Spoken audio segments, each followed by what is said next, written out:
Hello, everyone. This is the Daily Fantasy 5 for Thursday, May 16th. This is episode 86. Today, we are bringing you the 5 things you need to know every day in the world of fantasy sports. That includes some baseball news, bad news in Yankees land, good news for the Atlanta fans.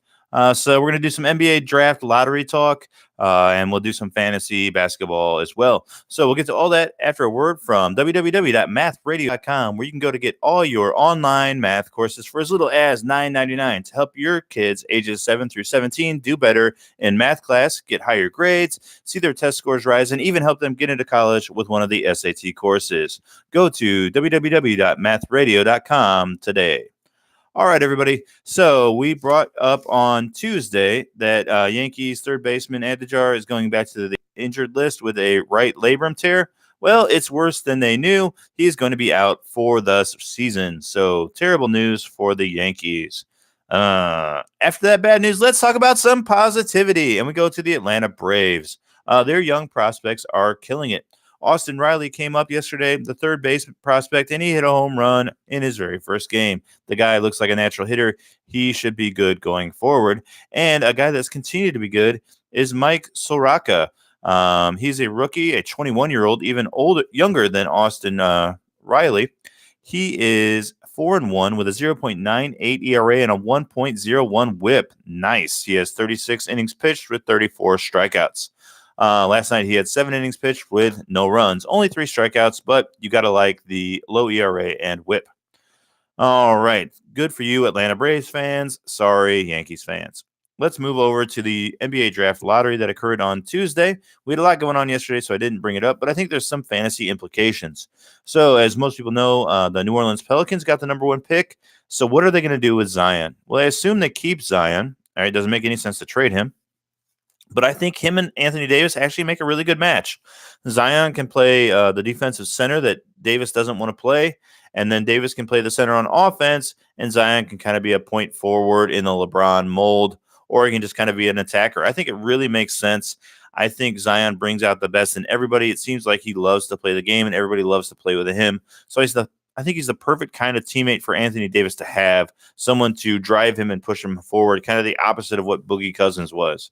So even though Boogie Cousins was great a couple years ago for New Orleans, he didn't lead to wins. I think Zion will lead to wins, and him and Anthony Davis can be a great team, especially with Drew Holiday as their point guard. Now, if they want to go the other direction, they can certainly make a trade. Go ahead and trade Anthony Davis. He should have a lot of value this summer or right before the trade deadline. The 3 big suitors, right? The Lakers were the biggest suitor. But with the 4th pick in this draft, it really seems like a 3-person draft. So I don't see the Pelicans being too interested. Alonzo Ball sat out like the entire season last year. His value is diminished. Ingram with the heart issues, even though he played well before he had the health scare, I think he's still a diminished asset as well. Kuzma and Hart remain valuable, but I mean, you're not trading Anthony Davis for Kuzma and Hart. The Celtics also got hurt a little bit in this draft. They're going to have picks 14, 20, and 22. It seems like they have Marcus Smart. Jason Tatum is kind of a diminished asset right now. Brown, is a good player. They had the future Grizzlies pick. But that whole package doesn't seem as good as it did, a few months ago before Tatum kind of fell off a little bit. And then you look at the Knicks. The Knicks got the 3rd pick in this draft, and I think that makes them the top candidate to land Anthony Davis if they want him. They can offer Frankie Smokes, Dennis Smith Jr., Knox, Mitchell Robinson. That's a lot of young guys. Maybe if you take 2 or 3 of those guys, plus you package the 3rd pick and some of the future Mavs picks, that seems like a very attractive deal for a Pelicans team. You could have a starting lineup of Drew Holiday, then you take 3 wings. You take a wing in the draft. You take Mitchell Robinson. You take Knox. Then you got your 3 wings. Then you have Zion at center. That seems like a very fun young team if they want to go that route as well. With the 2nd pick, the Memphis Grizzlies won it. They claim they're going to take Ja Morant. Seems like an odd fit since they already have Conley. Not that it's an odd fit. He can learn behind Conley, may play a little bit with Conley, but it's not the best situation for a fantasy player. You would like him to be kind of running his own team, and maybe they go ahead and trade Conley this summer for some assets, and that's exactly what happened happens, John Morant will actually get to run his own team. If that's the case, I think he puts up monster numbers, and I would love to have him in a dynasty draft. If he has to play behind Mike Conley this year, I think he loses a lot of his value for this year. I think he still has value in a dynasty draft going forward. All right, let's talk about the actual basketball that's going on tonight. We have Portland at Golden State. Golden State is a 7.5-point favorite. The over-under is 218.5. Last game ended at a total of 210, with Golden State covering easily. This game will tip off at 9 o'clock. I don't like anything from a wagering standpoint in this game. If I had to pick, I would probably go with Portland minus or plus 7.5, but it didn't work out well last time. But that's what my gut would tell me. As far as the wagering goes, last night we went 1-1. We won with the Bucks. We lost with Giannis.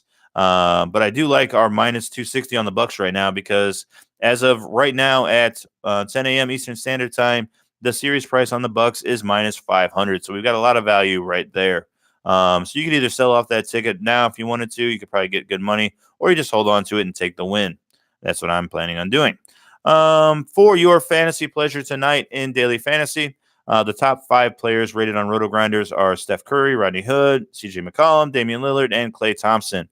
You obviously can't start all of them in a daily fantasy matchup. My 5 guys that I'm starting in my single game are, I'm going to go with Steph, Rodney Hood, McCollum, Lillard, and then you got to swap out Klay Thompson. You just can't have him. So we're going to start Andrew Bogut instead of Klay Thompson. So again, I'm going with Steph, Hood, McCollum, Lillard, and Bogut as my starting 5 for my pick 5 single game matchup in FanDuel Daily Fantasy Basketball. All right, that's it for today. Tomorrow on the show, we're going to be doing the recapping the AFC South, the draft recap for them. On this weekend, we will have the horse racing coverage. And that's about it. We will see you tomorrow back for our regular show, again, with the AFC South. Please visit www.mathradio.com to check out all their great deals on the online courses for as little as $9.99. If you're listening on YouTube, please like and subscribe to the show. Tell a friend. On iTunes, you can leave us a 5-star rating and a review. That's it for today. We'll see you tomorrow, everybody. Bye for now.